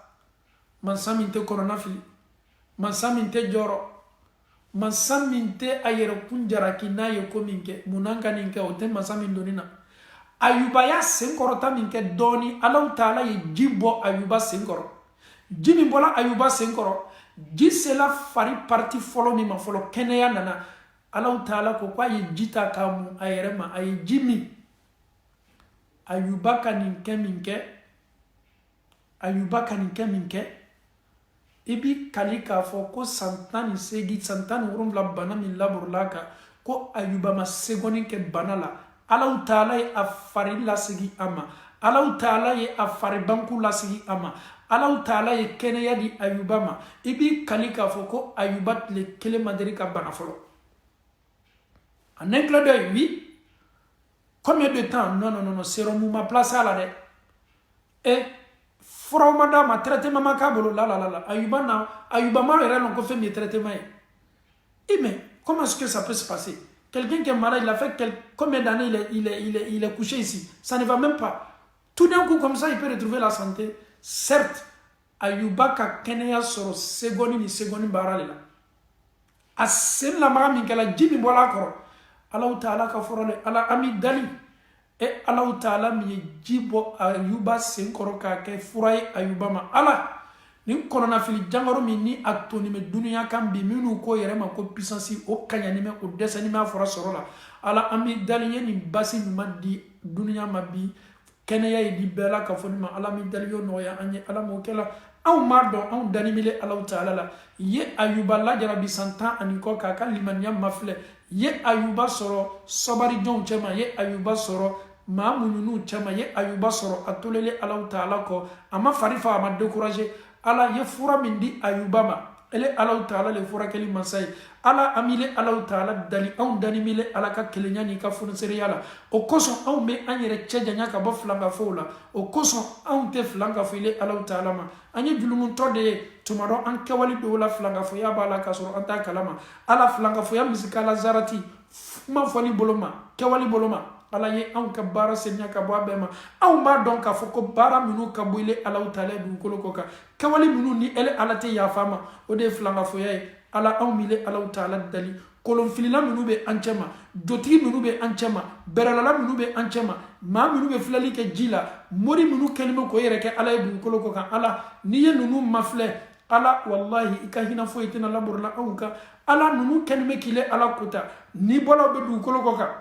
jɛnɛyakɛlaw bɛ dugukolo kɔ kan ala ye n'i ye ninnu mafilɛ i tɛna anw ka haju foyi nɔgɔya la ala anw b'i dali allahumma la taruddu du'aana bi kathrati zunubina ala i kini ban anw ka duwawu min nana ka bɛn an ka julumu ka cayali ma ala e de alaw taala de ayuba basi ji bɔla ayuba senkɔrɔ a ye ji ta k'a mun a yɛrɛ la ala ye ayuba ka kɛnɛya di ayuba ma komi kabini alaw taala ye ayuba da ayuba ma bana fɔlɔ a fari la segila a ma a ka poids normal min tun b'a la o poids normal dila a ma ala yɛrɛ ye kɛnɛya gbɛrɛ fara ayuba ka kɛnɛya nin kan min ɲɔgɔnna tun t'a bolo fɔlɔ la ayuba muso le bɔla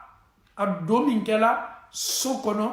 a nana a tɛmɛna a furucɛ la a ma dɔn k'a fɔ ko a furucɛ le a ma la la a miiriya yɛrɛ ma sɔrɔ a nana ka na ayuba ma ɲininka ayuba yɛrɛ la muso ko nin cɛ ma balimacɛ a karama sera a bɛ di n furucɛ lani tun bɛ yan i m'a ye wa ko n furucɛ jɔn ko ayuba k'a muso ma ko n muso ne ayuba de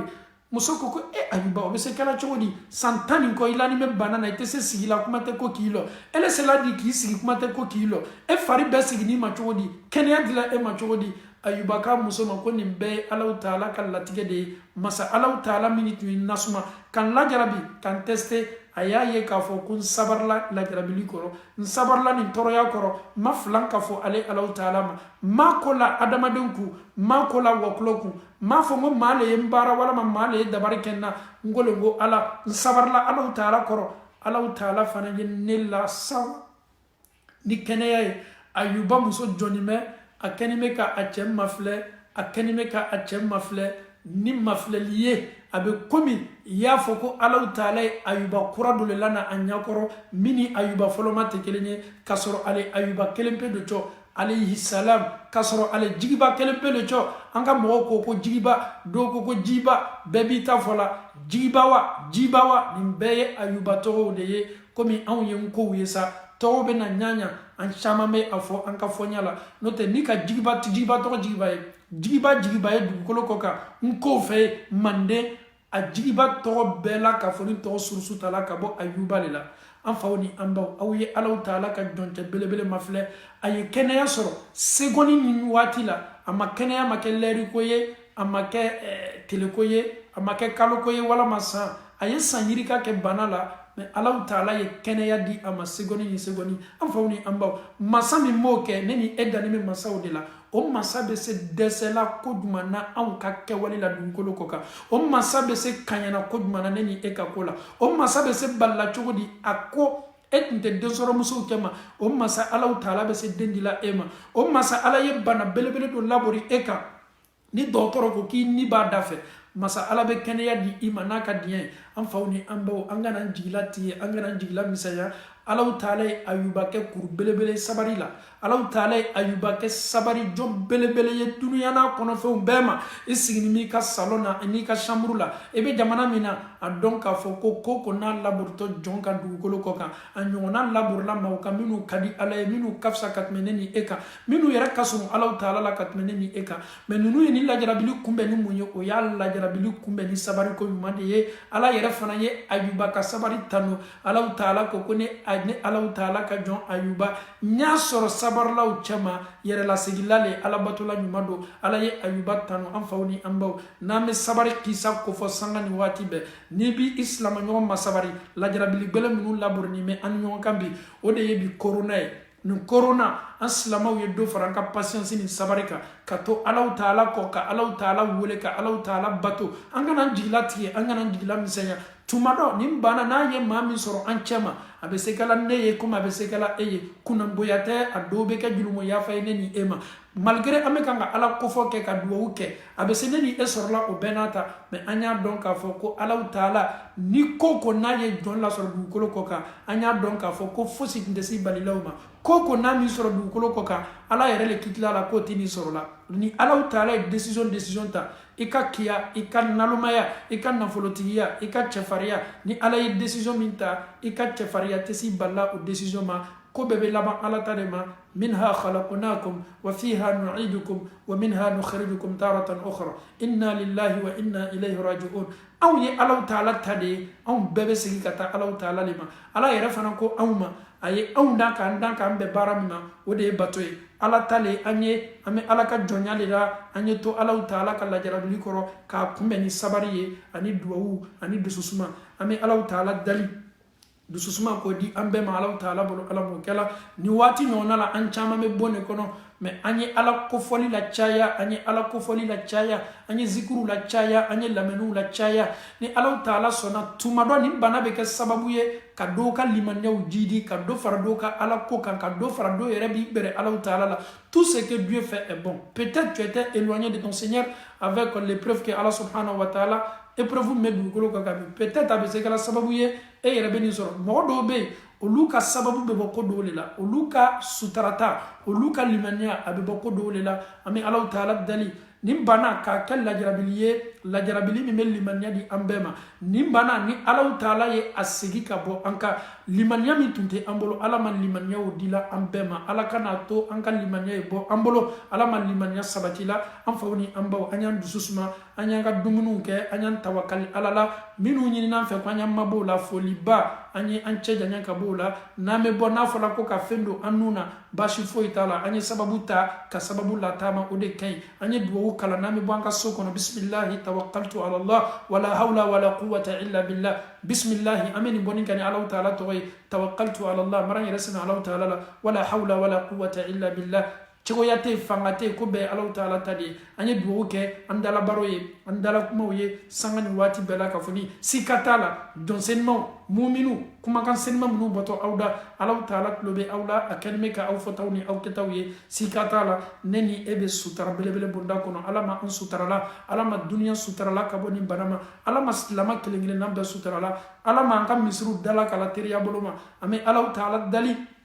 nin bana bɛ ban waati min ala kelen bɛ de b'a dɔn an bɛ ala taala dali ala kana nin bana kɛ kuntagalajan ye n'o tɛ a kɔlɔlɔ bɛ bonya duniya ma a crise bɛ bonya fan bɛɛ fɛ bi puissancew kɛlen bɛ ka kule daminɛ k'a kɛlen bɛ ka jouer olu ka économie kan olu n'o ka se n'o ka kɔrɔta ni fanga min b'o la o yɛrɛ hakilina t'a la olu dɛsɛlen bɛ ka bana fitinin nin kunbɛn n'i y'an ka jamanaba ma filɛ a président yɛrɛ kumakan o yɛrɛ ka masilani bɔ ko nous sommes en guerre avec un ennemi qui est peut-être caché, qui est en train de faire des rages, qui est en train de détruire seulement. Ah, kuma makamani mbale, kuma mino, akega nga adama de blata sila. Et ni jamana masa yeroko, que nous sommes en guerre avec un ennemi caché. Et femite yela beso kele la chokodi. Foni ala ta'ala ka amma deme, foni ala ka sababa di amma. Note, an koko puissance ye minouye, an koko fangama ye minouye, an koko hôpital ba be minou bolo, an koko frayma be minou bolo, an koko laboratoire ma be minou bolo, an koko minou ka docteur be recherche la sanga ni wati be. Et no lu yeroko ko anw ni jugu belebele dɔ le bɛ kɛlɛ la an ɲɛ tɛ jugu min na o b'a yira k'a fɔ ko ne ni aw anw silamɛw anw ka kan ka dɔ fara an ka limaniya kan ka dɔ fara ala ko kan allahumma arina alhaqa haqqa warzuqna ittiba wa arina albatila batilan warzuqna ijtinaba allahumma kun lana wala takun alayna allahumma ansur man nasara ad-din wakhzul man khazala ad-din allahumma inna abidika banu imaika nawasina biyadik madin fina hukmuk adlun fina qada'uk أسألك اللهم بكل اسم هو لك سميت به نفسك أو أنزلته في كتابك أو علمته أحدا من خلقك أو استأثرت به في علم الغيب عندك أن تجعل القرآن العظيم ربيع قلوبنا ونور صدورنا وجلاء أهذاننا وذهاب همومنا وغمومنا اللهم كن لنا ولا تكن علينا اللهم انصر من نصر الدين واخذل من خذل الدين